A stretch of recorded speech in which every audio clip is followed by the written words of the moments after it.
Well, hey y'all, it's Tuesday. Well, welcome back. So today, instead of kind of doing the same thing I've been doing, I thought that I would do another 10 random things about me. So 10 more, not the same 10 that I did. And I'll do my best to put a link to that video as a card or something at the end of this. So if you haven't seen that, then you can go over and check out the first set of 10 random things about me. So these are in no particular order, just as I kind of thought of them and scribbled them down. So the first one is that I'm a freak about making my bed every day.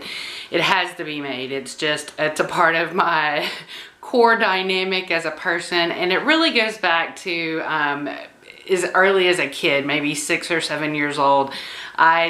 I've always had a thing with my bed covers being exactly how they're supposed to be. So as a little kid, if I woke up and untucked a sheet in the middle of the night, I would have to get up, tuck the sheet in, resituate my bed completely.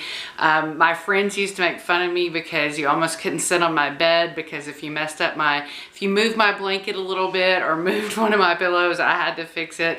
Unfortunately, these days I have a husband that gets off in the afternoon, and because he starts his day really early, so he generally wants to come and take a nap. So I've had to make some compromises and adjustments, but my bed is always made. Even on the weekends, he makes it for me sometimes. So that's one random thing about me. Another thing has to kind of do with the bed, that's number 2, a random weirdo thing about me, is I've been this way since my early 20s. I'm weird about what I call outside clothes touching my bed. Not so much on top of the blanket, I'm not so weird about that, but it's when we turn down the sheet. So if I had a t-shirt on outside or shorts from outside, I'm not gonna let those clothes touch the insides of my sheets. It used to be a thing that I identified with because outside energy, I didn't want to bring that into where I sleep, just because of a lot of weird things that happened to me in my 20s and things that I read about. And now it's a habit, and it's just the way I am. I don't even like my husband to come near the bed in his work clothes. And if we turn down the sheets, he's got to be in some type of inside clothes that have not been outside during that day. Now, if it's clean and it's normally something maybe that you'd wear outside, but it hasn't been outside, that's okay. But that's another weird thing about me, is I'm really specific about what clothes can touch my sheets. Number 3, a random thing about me is I was a bandy. I was in the band all the way from 7th grade to 10th grade, which will take me into my next random thing about me. And I totally went to band camp. There was nothing that ever oh my God. This one time at band camp, we didn't have any of that stuff going on. We just ran our tails all over the University of Arkansas campus and played music and had a great time. And we made a lot of friends from a lot of different places. But I loved band. I played the clarinet, I played the bass clarinet, and I played the alto bass clarinet. And in junior high, I actually also twirled the flags, and I had some pretty gruesome accidents with that. But in high school, I just marched in the band with my clarinet. I didn't do the flags during marching season. So number 4, the thing that took me away from band and in another direction was debate. I joined the debate team also in the 10th grade. And so 10th grade year, I kind of split because some of my debate tournaments were starting to conflict with band things that I had to do, and at the time I was really just feeling a much more passionate pull towards speaking. And so debate doesn't just have to do with debate like 2-man or 1-man. There's also oratory speeches that you can give, couple different speeches that you can give. There's also improv acting and duet acting and storytelling theater. So I did a little bit of all of that, and I really enjoyed debate a lot. And we did mock congresses. I was best speaker in the state for several years. And if you've ever wondered, that's why I feel so comfortable talking on camera. I really feel comfortable speaking in large groups of people without feeling nervous because of all the years of speaking and preparing speeches. And you know, that even led into college, where I did one-man debate and did really well with that. So that's another random thing about me. And then the debate kind of led me into my number 5 random thing about me, and that's that when I was in the, I guess, my junior year of high school, I was in the Miss Springdale High School pageant. And that's because the debate team sponsored the pageant, and it was a part of one of our fundraising efforts for the year, and we needed one more person, and I happened to be on the outs with my debate coach. And so as a joke really to me, I told her that I would be that last person in the pageant, and she made me take it serious, like as far as doing everything that you had to do. But to me, it wasn't any serious big deal. It was something that I was doing to get my grades lined back up with her and to get on her good side. And otherwise, it was something that I was gonna have fun with. And so I still remember when my mom dropped me off that night, you know, after I'd been practicing, I had my evening gown, and she just looked, you know, because I was a big old girl, just not that much different than I am now, you know, but probably a lot more rowdy and wild. And, you know, she just looked so concerned and just, you know, like, don't worry if you don't win, I'll still love you. And I'm just like, whatever, you know, and go in. So my talent, which was different than anybody else's, was stand-up comedy. And I did almost all of it just off the cuff, just completely improv. And I've done a couple of different stints of stand-up comedy, same exact thing. Sometimes I might know a little bit about what I'm going to talk about, but for the most part I just go off the cuff, kind of like when I do videos here. I mean, sometimes like today I might have a list or things, but otherwise I don't know all the little bitty things that I'm going to be saying.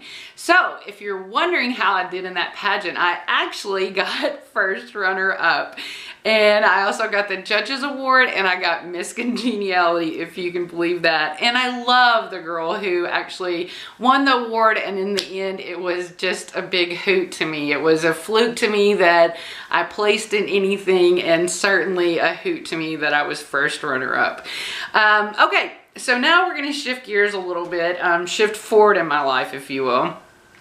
So you might know a little bit from my first random video that I was a super crunchy mom, you know, when I was first having the girls and the girls were little. So my random thing about me, number 6, is that I co-slept with the girls for 3 years. And, I thought it was great. I mean, my daughters slept really well through the night. I know there's a lot of people that think that there's going to be all these ramifications from co-sleeping, and it was pretty smooth for us. Like I said, I co-slept with them till Maisie turned 3, and Joe was, you know, probably 16 months old at the time. And then what I did was I would just always lay with them until they fell asleep. So I laid down with them at bedtime for 2 more years. But one thing I'll tell you is the girls have never asked to come to my bed. They've never wanted me to sleep with them. And you know, they might get up for some random thing, but it's never, can I get in the bed with you? It's always either something silly. And they're really compared to like what I hear my cousins talk about with having to deal with how many times a night their kids get up or just stay up throughout the night. My girls have never done anything like that. So co-sleeping worked for us. There weren't any negative ramifications. And the reason why I actually ended it at 3 years is because I wasn't sleeping well anymore. And the only thing tough about, and the reason why I ended laying down with them is because I got to a point where almost every night I would fall asleep in their room when I put them down. And so I'd wake up about midnight, and for me that'd feel like my sleeping had got broken up and I just couldn't do it anymore. And at that time, you know, I was working full time, so And then I got them beds that I couldn't get into, like a bunk bed. And we worked into where we just pray over them at night and they get themselves to sleep with their sound machine. They've had a sound machine forever. And on a side note, it sounds like the ocean. So the first time we took the girls to the ocean, my husband thought for sure that the girls would just like collapse and fall asleep right there on the beach because he's a nut. Okay, so number 7 along the crunchy kind of thing there too is I also wore the girls. I loved, now I can't think of the name of it. I can't think of the name of it right now, but it's the long wrap that you could wrap up all your body and wear your baby in that. I had a couple of different slings that I used when I wore the babies, and it really made life a lot easier when I first had Maisie, and especially when I had Josie and Maisie as a toddler, because they're only like 21 months apart. So it was really convenient, like when I was shopping, to have Maisie in the little, you know, child part of the cart and be wearing Josie and do whatever I needed to do without having to kind of have a car seat in my cart and a child and all that other stuff. So I loved that aspect of, you know, being with the girls is wearing them. And I will stop random people in parking lots or stores and tell them, good job, mama, when they're wearing their babies, especially if they're wearing them the right direction, because it's not good for the little one's legs so much to be facing this way in 90% of almost all carriers that you can wear them with. So that takes us on to number 8, and that is that I don't do the H word, and that's the H-A-T-E word. And I've mentioned this in some other videos from like last year when I was talking about different stuff that we do with our kids and our family. And I don't really remember when I adopted this rule. I know it's been for at least the last 10 years. You could get away around me saying quite a few things, but I can't, and I'll have to call you out by the second time I hear you say, I H this, because to me, my job is to bring as much love into this world, and even saying that word brings that energy and that power of that word into any situation. So you're not allowed to say that in my house, and my kids will get in some pretty severe trouble if I hear them say that word, and they don't, because they know better. And but they know it's a word that we hear out in the world, and we can tell people, you know what, you don't have to say the H word or whatever. There's a lot of things you can say. I don't like this, I dislike this, this doesn't suit me, I don't mind this, I don't care for this, I'm not a fan of this. There's a million things that you can say, but if you can keep away from giving energy to the H word, I believe that's a good thing. So don't say that around me. And then number 9, and you might know this from my Outlander obsession, and that is that I'm a marathon reader. And this goes way back, back to all the years of being single. On Fridays, I would go to Barnes & Noble, and I'd search out the clearance rack, and I might get one book that I was really interested in, and then I'd get at least 2 or 3 other books from the clearance section. And that's what I would do all weekend, is just marathon read. And it serves me in a lot of different ways, because it makes studying easy, it makes researching things easy, and I'm grateful that I can read and consume data so easily and so quickly. So that's another nerdy thing about me. Now, number 10 is that in my former life, before I started YouTube, I was a gold broker, and that's certainly not as glamorous as it sounds. And what I mean by that is that I used to sell physical gold and silver, and we sold some platinum, not very much palladium, and this was the physical gold and silver, like bars and old gold coins. And people, you know, buy those as a part of their investment portfolio. It's really a store of wealth, but it was very interesting in a lot of other ways.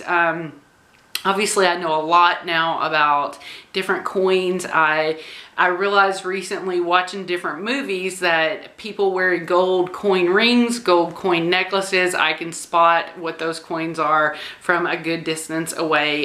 So I really enjoyed all the things to learn about the history of gold and silver and all the different things about it from the aspect of stores of wealth. However, I did not like being on the phone all the time, having to convince people that this is something that they should do. But everything else about it was extremely fascinating to me. And if you ever have any questions about, you know, anything to do with gold or silver or numismatics coins, you can always ask me that, because I know more that I want to know. But that right there is 10 more, I don't know if interesting, but certainly random things about me. And it's funny when you start a list like that, how you realize that you could get another list going pretty quickly. So I'm not going to be doing them constantly, but I haven't done one this year, so I thought I would share with you 10 random things about me. And if there's anything that resonates with you about how odd and randomly weird I am, definitely let me know about that down below. But otherwise, I want to thank you so much for checking in with me today. I hope you have the best day ever, and I'll chat with you next time.